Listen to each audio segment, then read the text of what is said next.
ఒకప్పుడు పొడవాటి చెట్లు మరియు రంగురంగుల పూలతో నిండిన ప్రకాశవంతమైన పచ్చని అడవిలో చిర్పీ అనే చిన్న పిచ్చుక ఉండేది.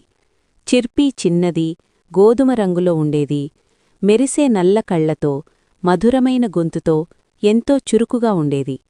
ప్రతిరోజూ ఉదయం సూర్యోదయం కాగానే చిర్పీ తన చిన్న రెక్కలను చాచి ఆనందంగా పాటపాడేది. చిర్పీ ఒక స్వచ్ఛమైన నీలి నదికి దగ్గరగా ఉన్న మామిడి చెట్టుపై సౌకర్యవంతమైన గూటిలో నివసించేది. అది తన ఇల్లు చాలా ఇష్టపడేది, ఎందుకంటే అది సురక్షితంగా ఉండేది మరియు రుచికరమైన ఆహారం సమృద్ధిగా దొరికేది. తీపి బెర్రీలు, చిన్న పురుగులు, బంగారు రంగు గింజలు అన్నీ సులభంగా దొరికేవి. ప్రతిరోజూ కష్టపడి ఆహారం సేకరించి తన గూటిని నిండుగా ఉంచుకోవడంపై చిర్పీ గర్వపడేది. కాని చిర్పీకి ఒక సమస్య ఉండేది. అది పంచుకోవడం ఇష్టపడేది కాదు. ఇతర పక్షులు తన చెట్టుకు దగ్గరగా వస్తే చిర్పీ రెక్కలు ఊపుతూ, వెళ్ళిపోండి, ఇది నా చెట్టు, నా ఆహారం, నా స్థలం అని అరిచేది. ఇతర పక్షులు బాధపడి మౌనంగా ఎగిరిపోయేవి. అవి పరస్పరం ఇలా చెప్పుకునేవి, చిర్పీ గొంతు మధురంగా ఉంది, కాని దాని మనసు అంత మంచిది కాదు. ఒక వేడాటి వేసవిరోజు అడవిలో తీవ్రమైన కరువు వచ్చింది. నది ఎండిపోవడం ప్రారంభించింది. పండ్లు పెరగడం ఆగిపోయాయి. పురుగులు దొరకడం కష్టమయ్యింది.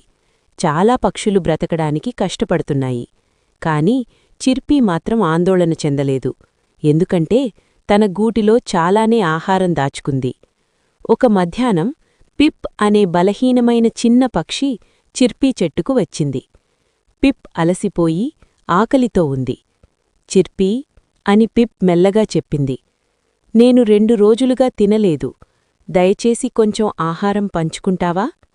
చిర్పీ ముఖం చిట్లించి తన ఆహారాన్ని గట్టిగా పట్టుకుంది. లేదు అని చెప్పింది, నేను కష్టపడి సంపాదించాను, నువ్వు కూడా ఇంకా కష్టపడాలి. పిప్ కళ్లలో నీళ్లు తిరిగాయి, కాని వాదించలేదు. మెల్లగా ఎగిరిపోయింది. ఆ రాత్రి చిర్పీ ప్రశాంతంగా నిద్రపోయింది, బెర్రీలు, సూర్యకాంతి కలలు కంటూ. కాని మరుసటి ఉదయం ఆకాశం నల్ల మేఘాలతో నిండిపోయింది. తీవ్రమైన తుఫాను అడవిని కుదిపేసింది. గాలులు, వర్షం వల్ల మామిడి చెట్టు బాగా ఊగిపోయింది. అప్పుడే చరాక్! ఒక పెద్ద కొమ్మ విరిగిపోయింది. చిర్పీ గూడు కింద పడిపోయింది. దాచుకున్న ఆహారమంతా వర్షం మట్టిలో కొట్టుకుపోయింది. నా ఆహారం, నా గూడు అని చిర్పీ గట్టిగా ఏడ్చింది. చలితో, తడిసి, ఆకలితో చిర్పీ ఎగరడానికి ప్రయత్నించింది. కాని రెక్కలు బలహీనంగా ఉన్నాయి. తొలిసారి అది భయంతో, సహాయం లేకుండా అనిపించింది. అప్పుడే కొన్ని పక్షులు అక్కడికి వచ్చాయి. ఆశ్చర్యంగా వాటిలో పిప్ కూడా ఉంది. భయపడకు, చిర్పీ అని పిప్ దయగా చెప్పింది. మేము నీకు సహాయం చేస్తాం. అన్ని పక్షులూ కలిసి పనిచేశాయి. ఒకటి ఎండిన ఆకులు తెచ్చింది, మరొకటి కొమ్మలు తెచ్చింది. పిప్ అయితే తన దగ్గర ఉన్న కొద్దిపాటి ఆహారం కూడా పంచుకుంది. కొద్దిసేపటిలోనే సురక్షితమైన మరో చెట్టుపై చిర్పీకి కొత్త గూడు కట్టాయి. చిర్పీ కళ్లలో నీళ్లు వచ్చాయి. అవి దుఃఖంతో కాదు, కృతజ్ఞతతో. మీరు నన్ను ఎందుకు సహాయం చేస్తున్నారు అని చిర్పీ మెల్లగా అడిగింది. నేను మీతో ఎప్పుడూ మంచిగా లేను, పిప్ నవ్వుతూ చెప్పింది. ఎందుకంటే దయను పంచుకుంటే అది పెరుగుతుంది. ఆ రాత్రి చిర్పీ మిత్రులు పంచుకున్న కొద్దిపాటి ఆహారం తిన్నది. అది ఎక్కువ కాకపోయినా ఒంటరిగా దాచుకున్న ఆహారం కన్నా ఎంతో వెచ్చగా, ఆనందంగా అనిపించింది. రోజులు గడిచాయి. కరువు క్రమంగా తగ్గిపోయింది. నది మళ్లీ ప్రవహించింది. చెట్లు పళ్ళు పెట్టాయి. పురుగులు తిరిగి వచ్చాయి. చిర్పీ మళ్లీ బలంగా మారింది మరియు ఇతర పక్షులకు ఆహారం సేకరించడంలో సహాయం చేయడం ప్రారంభించింది. ఇప్పుడు ఏ ఆకలిగొన్న పక్షి తన చెట్టుకు వచ్చినా చిర్పీ ఆనందంగా ఇలా చెప్పేది, రండి, నాతో కలిసి తినండి, అందరికీ సరిపోతుంది.